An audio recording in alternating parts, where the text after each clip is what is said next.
نحمدہ ونصلی ونسلم علی رسولہ الکریم اما بعد۔ محترم معزز سامعین و ناظرین، مفتی سعید الرحمن سعدی آپ کو اپنے اس چینل پر خوش آمدید کہتے ہیں۔ معزز سامعین، آج کی اس ویڈیو میں ہم انشاءاللہ العزیز خواب کے اندر سیکورٹی گارڈ، دربان، چوکیدار، پہرے دار کو دیکھنے کی تعبیریں بیان کریں گے کہ اگر کوئی شخص خواب میں اپنا سیکورٹی گارڈ رکھتے ہوئے گھر کی حفاظت، دفتر کی حفاظت کے لیے سیکورٹی رکھتے ہوئے، سیکورٹی گارڈ لیتے ہوئے، سیکورٹی گارڈ کو بلاتے ہوئے،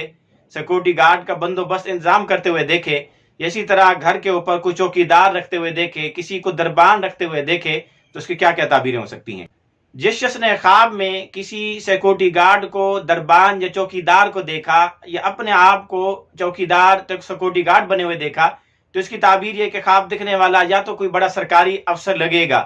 یا اس کو سرکاری افسر سے، کسی بڑے سرکاری افسر سے واسطہ پڑے گا، یعنی کسی سرکاری افسر سے اس کا کوئی کام بنے گا، اس کا کام اس سے نکلے گا، اس کو اس کا سہارا ملے گا، اس کی سپورٹ ملے گی۔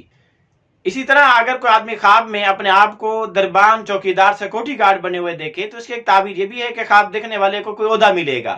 کوئی وزارت، افیسری مل سکتی ہے، اور اس کو بڑا مقام اور رتبہ ملے گا۔ اسی طرح اگر کسی نے خواب میں دیکھا کہ وہ کسی بادشاہ کا سیکورٹی گارڈ، دربان، چوکیدار بنا ہوا ہے، بادشاہ کے ارد گرد اس کی سیکورٹی کا انتظام کر رہا ہے، کسی صدر، وزیر اعظم، کسی بڑے افسر کا سیکورٹی گارڈ بنا ہوا دیکھے، تو اس کی تعبیر ہے کہ خواب دیکھنے والا دیندار بنے گا، دینداری کو اختیار کرے گا۔ اسی طرح اگر کوئی آدمی خواب میں اپنے آپ کو کسی بھی سرکاری بڑے افسر کا دربان بنے دیکھے، کسی علاقے کے بڑے امیر کا، حاکم کا دربان بنے دیکھے، تب بھی اس کی تعبیر یہی ہے کہ خواب دیکھنے والے کو کوئی عہدہ ملے گا، کوئی سرکاری ذمہ داری ملے گی۔